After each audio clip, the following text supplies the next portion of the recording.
The way to understand that there's an old world and there's a new world is to the extent to which people look at the old world or look at medieval art or medieval stories or medieval world and can't make heads or tails of it, have no idea what they're looking at. You know, they think they're just looking at a bunch of crazy people that must have been insane, because how could they produce such images, such stories, such legends?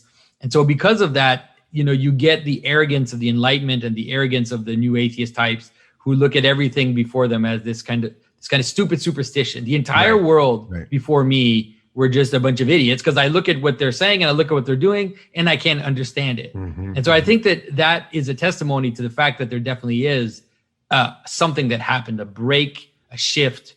Whereas when you go overseas or you go to more traditional societies and you encounter people, you realize that they have something in common. There's something in common about the capacity to view the spiritual world as being embodied in reality, and seeing how these things, and they have their different ways of talking about it or describing it, but for them it's a completely natural moment. And I had a funny moment one time when I was in Haiti. Actually, I was in Haiti and I was talking to a bunch of carvers, and I was helping them out because I work with artisans overseas. And they were kind of talking, and then all of a sudden I said that I was Orthodox, and they looked at each other, and then they started talking, and they were saying things amongst themselves, and then I kind of hinted at the fact that I could understand what they were saying. They looked at each other and they said, "Oh, the Orthodox, they have a bit of the mystical vision." And you can realize that what they were saying to each other was, usually when I'm with a white person, we don't talk about this stuff because they don't understand it. They have no sense of what we're discussing. But all of a sudden they had this weird hint that maybe this guy has a little bit of a glimpse into the notion that there's this connection between the spiritual world and the embodied world. I took my family, we had 3 daughters at the time. We were Orthodox Christian missionaries in Haiti.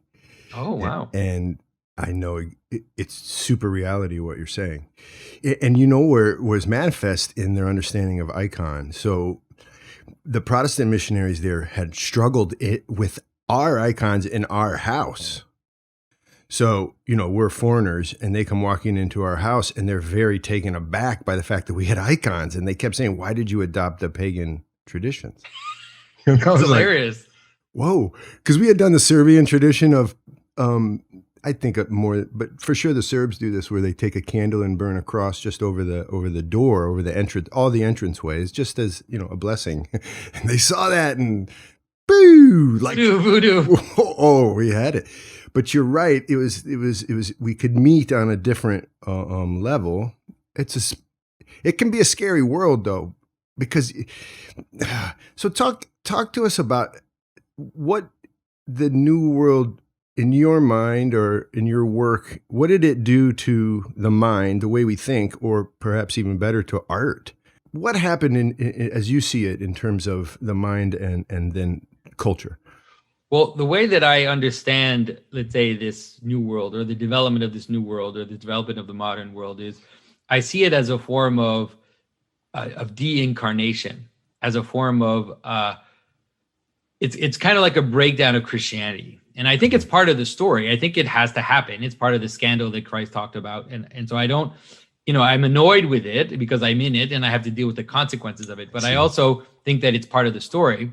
And the way that I see it is that it's as if the two, if in Christ the invisible and the visible were joined, and if in Christ that became explicit, like the notion of the invisible and the visible joined together in one person perfectly, you know, with all the ways that we tried to describe it, you know, in the councils, then it seemed to have opened up a possibility that now that we know about these, now that we have clear formulations about two natures and about all this stuff, then it's, at some point in the late Middle Ages, you know, in the early modern period, it started to split apart. And then what you ended up seeing is descriptions of God would became more and more removed from reality, you know, leading up to deism, where this idea is that God is basically so outside the world that he's actually arbitrary. It's completely arbitrary. There's no connection between God and the way that the world, you know, lays itself out, or a more kind of a stranger version, which is the idea that God is basically just like a super being with a lot of powers, you know? Right. And so it's like, he's basically like I always like the Marvel Comics version of God, right? He's like this super being with a lot of really, really powerful. And that's usually the God that the new atheist types like to attack, because some people do really believe in a God like that. It's like it's like, how can God listen to all the prayers of all the world? Because, you know, what kind of brain would he have to process all the prayers of the entire cosmos, right? It's like, that's not possible. It's not scientifically possible, that kind of nonsense. And so those are the two extremes. One of them gave form to idealisms and kind of abstraction, and the other gave form to brute materialism. And so it afforded us some power. Like, it afforded us real power, which is the development of extremely subtle theories of mathematics, extremely subtle theories of, you know, the notion of algorithms, all these patterns that these scientists are able to perceive, and also a force in the world to create technologies, to create medicine, to create all of this. So it afforded us a power, but because of the deincarnation, then it also leads us astray and leads to fragmentation. Yeah. It leads to the breakdown, you know, the social breakdowns that we see, and then the clampdowns, which are the reaction. So you have a breakdown, things start to break down. People notice that things aren't holding us together. And now what we want to do is we want to overcompensate by creating systems of control. And so you have totalitarian states coming together at the same time as you have this kind of crazy excesses of passions and excessive. So you know, you have the Roaring Twenties, and then you have the Nazi Germans, right? It's like you have these excesses which start to manifest themselves. Is that what you see when you see you're in Canada, but you see in our country that there's people marching into the I don't see blue and red there, or right and left. I see people trying to put back together a world that they know is coming apart in their bellies. They know it in their gut.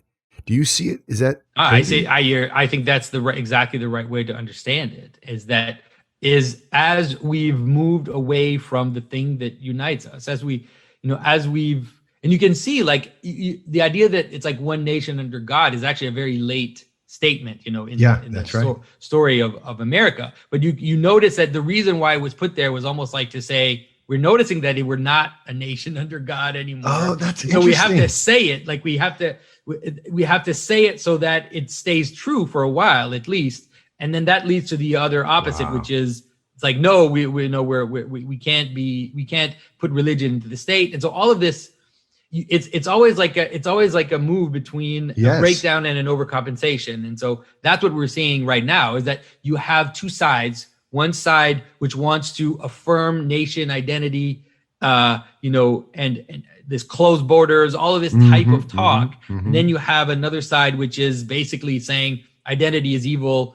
You know, any form of identity is evil. It's all about multiplicity. It's all about the outside is better than the inside. The stranger is better than the national. So it's like it really is these two extremes. And so there's no way for them to come together.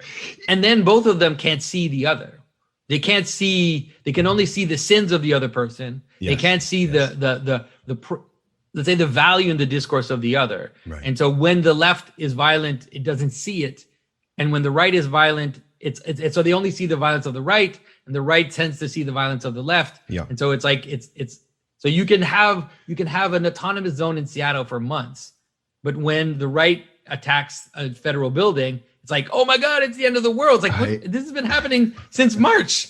This has been going on for months and months. But it's like, so there's this weird incapability of seeing and seeing the other side. That's a dangerous place.